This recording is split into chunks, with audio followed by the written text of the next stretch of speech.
we take the story on. Anne was getting help from some advisors who were trying their best to try and help her.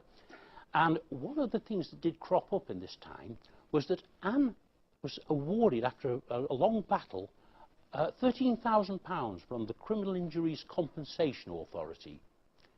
But there was no record of any crime having been committed. So public money was given to a woman who officially had not been the victim of crime. How could it be? To shut them up, obviously. But no crime had been committed, as far as the law was concerned.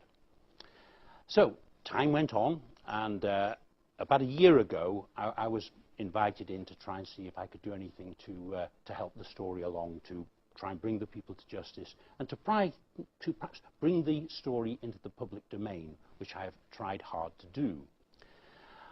When I started my investigations, I had the same kind of problems. Everybody wanted to block it and everything like that. But we did have a breakthrough with the media on the 19th of April 2009, when journalists from the News of the World took up the story in a rather sort of muted form, but it picked up on the fact about the payment from the Criminal Injuries Compensation Authority. I did a story on Hollie, which is also picked up by the local paper where Anne and Hollie now live in Shropshire, where they had to flee to because of the threats and abuse that they were suffering at the time. They had to escape from Aberdeen and from their home country, Scotland. Now, when this became apparent that things were not moving in any way at all, we had another bit of more support, because suddenly we got a call from the BBC Scotland in Glasgow, from one of their senior investigators, a man called Mark Daly, who some of you may remember as doing something about the secret policeman, where he covertly joined the police force in Cheshire to actually find about racism that existed in the police force. And for this, he was granted an award, and there was a big programme on it, and he became very famous. He approached Anne and Hollie and myself and said, BBC would like to do a big story on this. Could we assist them? Could we provide the documentation, which Anne had very, very skillfully retained? And but it had to be on the basis that it was an exclusive for the BBC. It was confirmed that 2 programmes had been commissioned, one on BBC Television Scotland, one on BBC Radio Scotland, and that Panorama were going to do a full story that would be broadcast nationally. Mark Daly, having looked at all the evidence, everything that he could see about this story, it was backed up, all the contradictions, all the false things that the police and the judicial people and even people from the National Health Service had made, all the false statements, all there, all blatant, and they were happy to go ahead with it. Mark told me that this was a story that would go round the world. He said, this is one of the worst stories I've ever heard, but I know there are other cases in Scotland concerning paedophilia that we're looking into as well, and of course the level of corruption by the authorities made this doubly appalling. Now, this went on for about 6 weeks. We had lots of discussions with the BBC team, and everything was set to go. On the 10th of June 2009, I received a call from a distraught Mark Daly. And he said, he said, Robert, he said, I'm sorry, I've got some really bad news for you and Anne and Hollie. And I said, well, what's that, Mark? He said, we can't do the programme. I said, what do you mean you can't do the programme? You said, you even got in writing that you're going to do the programme. Well, how can it be? He says, I can't talk about it, he says, but we were threatened. We've been told we cannot not only do Hollie's story, but we can actually do no more investigations into any stories concerning paedophilia in Scotland. If we do, we will be sacked. The 3 of us, that is Mark Daly, Cathy Long from BBC Radio Scotland, and Liam McDougall of Panorama. We will be sacked. I said, Mark, you can't allow this to happen. He said, well, we fought our corner. He said, we believe the story. It's absolutely 100%. But that is what we were told. So I said, Mark, who told you this? I said, who told you? And what kind of person would want to prevent a story like this coming out? So terrible. This sweet little girl and a lot of other, and 7 other child victims that we knew about. who would actually want to stop this story coming out? He says, I can't tell you, Robert. He says, I can't talk to you anymore. He says, I can't tell you. He says, we'll all be sacked.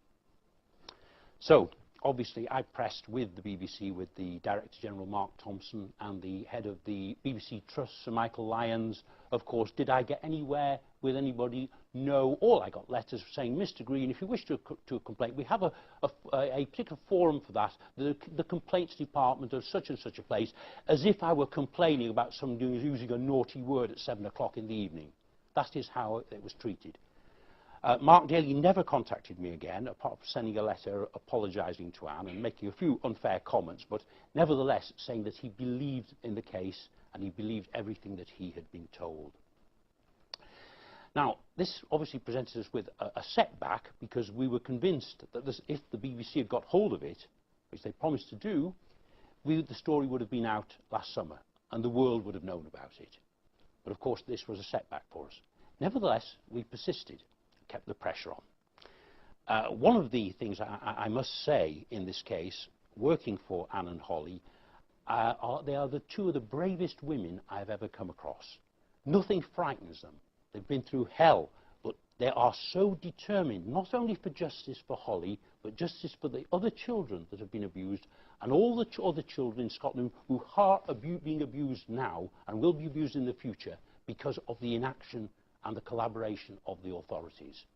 So it's absolutely determined. Nothing will frighten them. In fact, in August last year, they were intimidated. A shot was fired at the window of their home in Shropshire, a quiet little village where nothing ever happens, where crime is virtually unknown. But it bounced off the window, fortunately. But it was at head height, and neither of them could have been injured or even killed.